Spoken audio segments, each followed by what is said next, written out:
I'm going to very briefly talk, in conclusion, about ways to take care of ourselves so that we're more likely to be able to practice some of these things that we've talked about, these principles that we've talked about.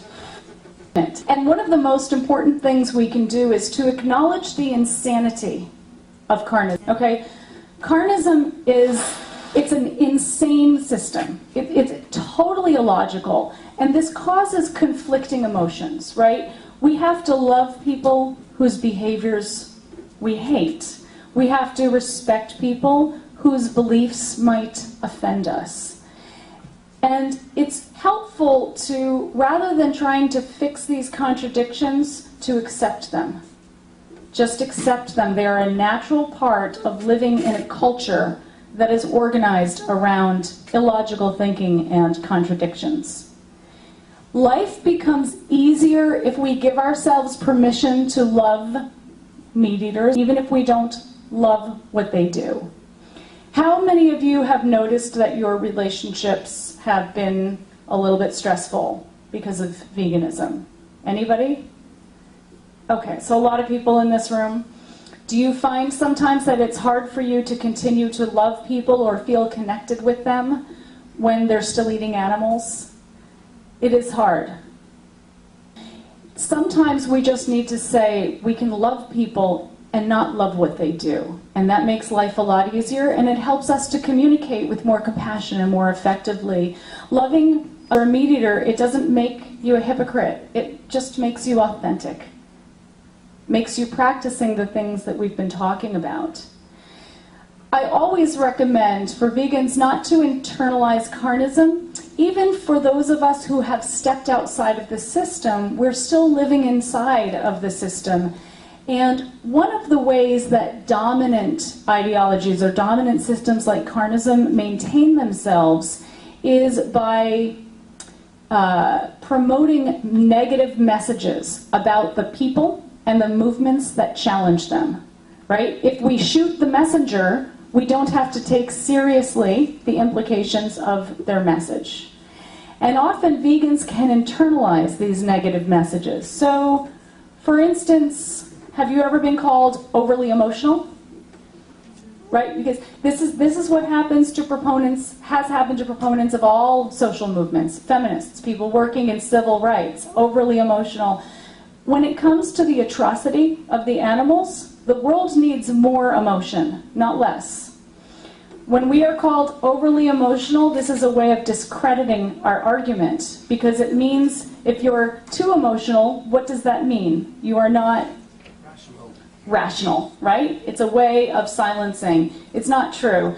If you feel the emotions of anger and sadness and grief at what's happening to the animals in the world, those emotions are normal, healthful, legitimate, and appropriate. This is what the numb carnistic culture looks at as overly emotional, only in comparison with an under-emotional dominant culture. Often we're token. To be a token something means to be that you become the representative for the entire group, right? So, like, how many of you, as the vegan, you feel like you always are representing veganism, so you have to represent it well, right? I'll pretend I never get sick, because if they know I get sick, then they're going to say it's because you're vegan, and it's going to have a negative impact on the movement. So we become the token ambassadors. That's a lot of stress to carry.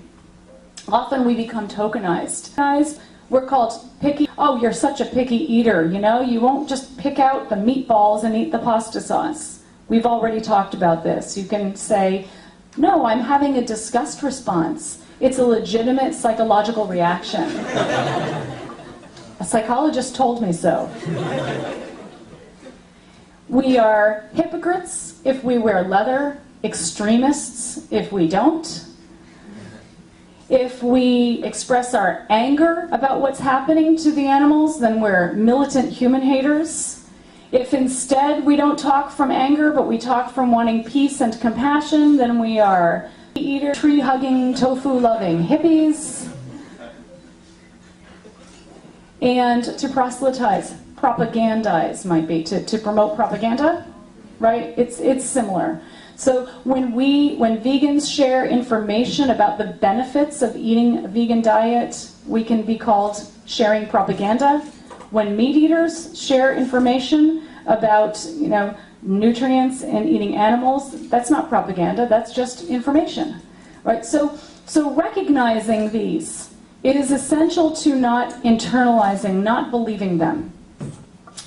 Because holding on to our truth, the dominant culture tries to make us question our own truth. Hold on to your truth. Believing and living your truth is the greatest threat to powers that be. So one issue that I like to mention, and I'm just going to mention this very briefly, is to recognize STSD. This is called secondary traumatic stress disorder. How many of you have heard of PTSD? Post-traumatic stress disorder? That translates, right? So like combat veterans have this. STSD is the same in many ways as PTSD, but it's what happens to people who are witnesses to violence, not the direct victims of violence.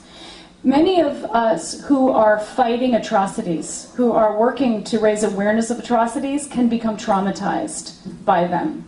And can feel, maybe you have felt this, can feel burnout, can feel like a loss of faith in humanity, a loss of faith in the world, in the universe. This happens sometimes when we over-witness, when we see too much. I have so many vegans tell me, I watched Earthlings again.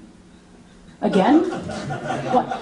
Well, because I wanted my friends to see it, and I felt like if the animals are suffering so much, then for me to spend 20 minutes or 1 hour of my life, that's nothing compared to the animals.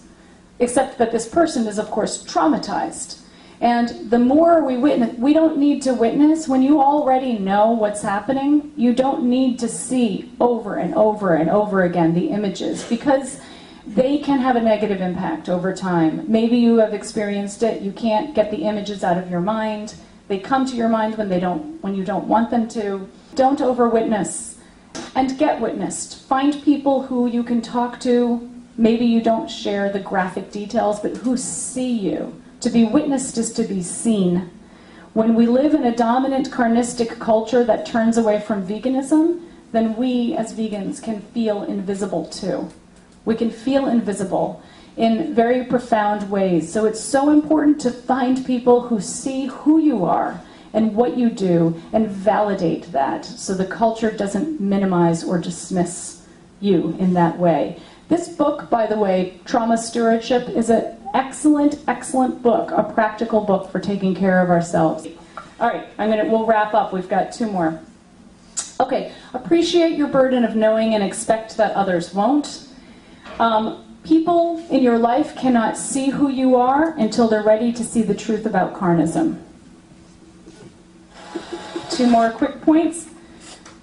Don't let carnistic culture minimize your impact or dismiss your beliefs or efforts. Often vegans will say that the problem is still so big, even though we've been working so hard. Well, remember, the problem would be even bigger. You are the only thing that is standing between animals and a worse situation for them. There is reason to hope. In the United States, the number of vegans and vegetarians has doubled in the past 3 years. We've got articles coming out about veganism, leaders, celebrities saying no to veganism. Ellen has her own website about veganism. The culture, the vegan culture, is just exploding everywhere. It is expanding exponentially, and one way Carnism maintains itself is by making it seem like veganism is not nearly as powerful or growing as much as it is, but it is. And my very last point is to find out what inspires you. Remember that you're part of something that's greater than your individual self. You're part of a social movement that, in my belief, is going to be looked back upon one day as one of the most important and influential and transformational revolutions in the history of humankind, and you're a part of that. Remember that you're not alone, and find out what inspires you. What inspires me is meeting you, is talking to people and witnessing what you do, and being reminded of how important this work really is and how many people are really active in this work. So I want to wrap up by just saying to you, thank you for all that you are and for all that you do. You are the reason that the world is a better place for animals, and you are the reason that I can continue to do what I do. You recharge my vegan batteries, and you inspire me, and you make me want to be a better activist and a better person. So thank you, and thank you for coming.